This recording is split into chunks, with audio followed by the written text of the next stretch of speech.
our progress, has come with setbacks, but now, finally, a greater victory is within sight.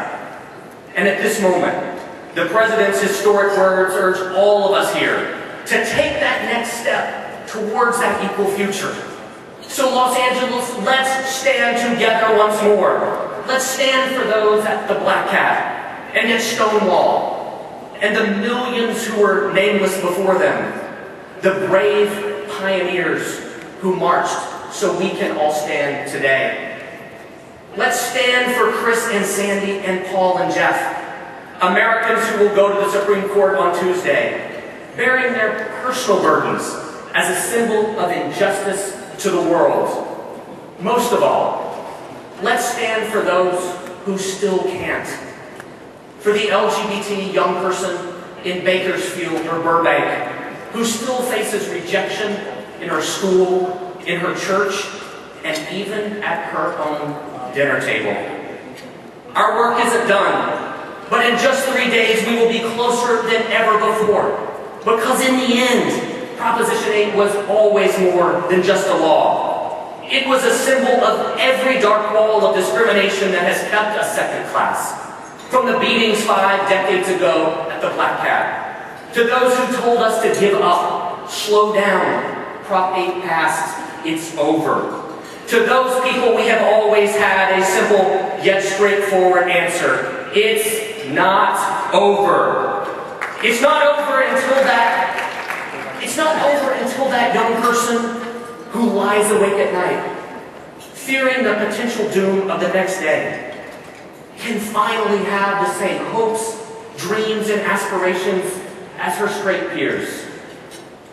And because of that commitment to keep fighting, because of that vision of freedom that moves us still today, very soon, those dark walls of discrimination will come crumbling down once and for all. Thank you very much.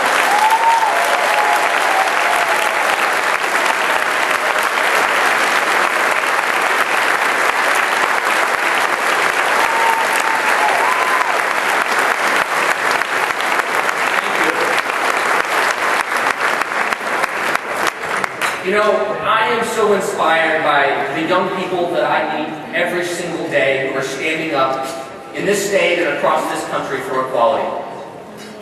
Our next two guests are twin brothers that I've been fortunate to know since they were very young. 4 years ago, when the Prop 8 case began, they were just starting high school. Today, they're graduating from high school.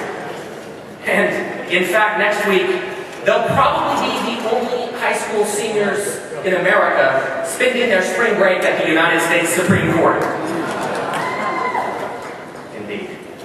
They have shared their bonds with all of us for 4 years.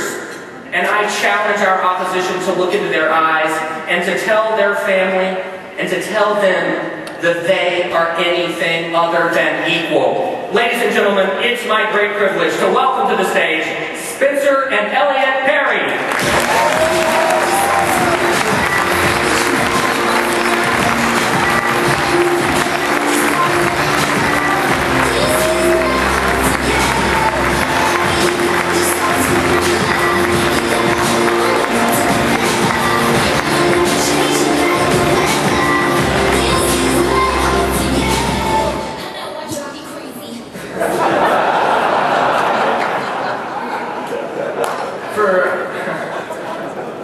For 4 years, the fight against Proposition 8 has been at the center of our lives.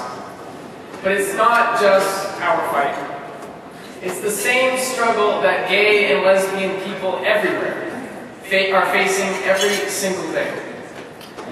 Proposition 8 says families like mine don't belong. That my brothers are different from and are less than our neighbors. And if spending 4 years of my life fighting that injustice can make that burden lighter for families like mine, then I'm so glad that we got the opportunity to do it.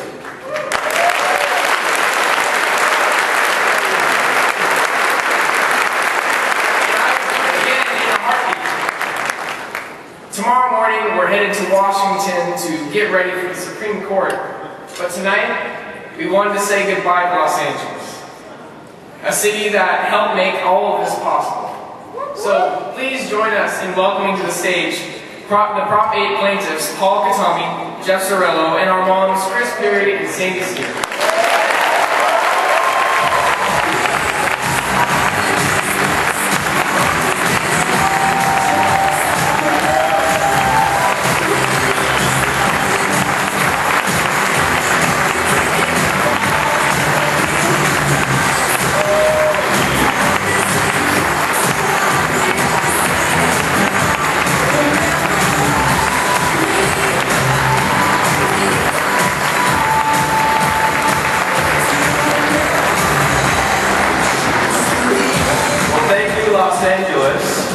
This is home for us as well.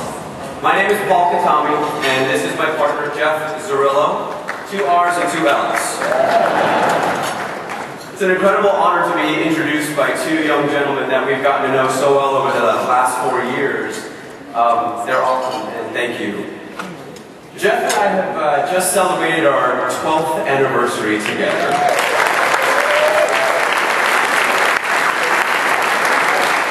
Only feels like 1 or 2.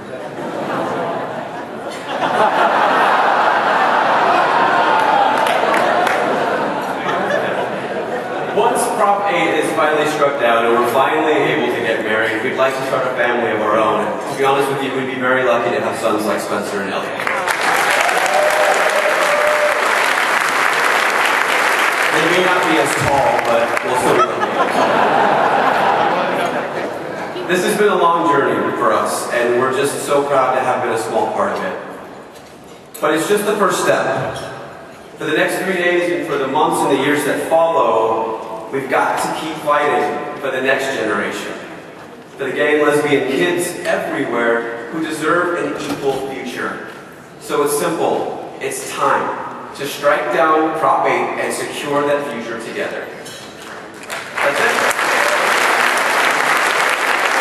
I'd like to introduce you to a co-plaintiff and a friend, Stier.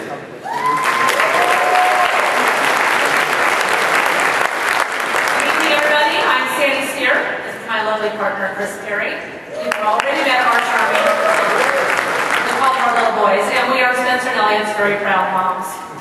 For the past 40 years, we have been asked more times than I can count how it feels to be part of history.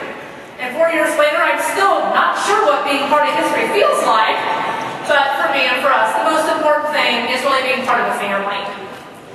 In order for our family to be fully recognized under the law, we had a duty to join this fight.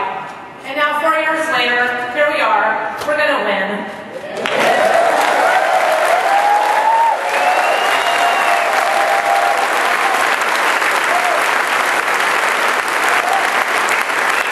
So thank you all so much for standing with us in this fight. And now let's go together. We go together to the Supreme Court. And thank you all so very much.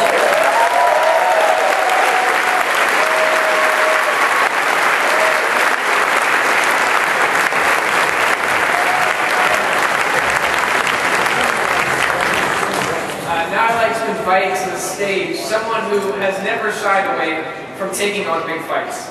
A member of HRC's board of directors from Utah, he has been a true friend to the state of California.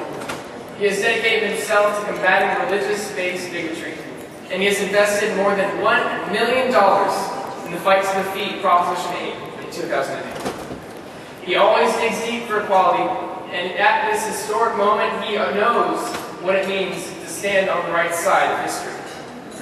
Ladies and gentlemen, it's my honor to introduce HRC board member Bruce Bastian.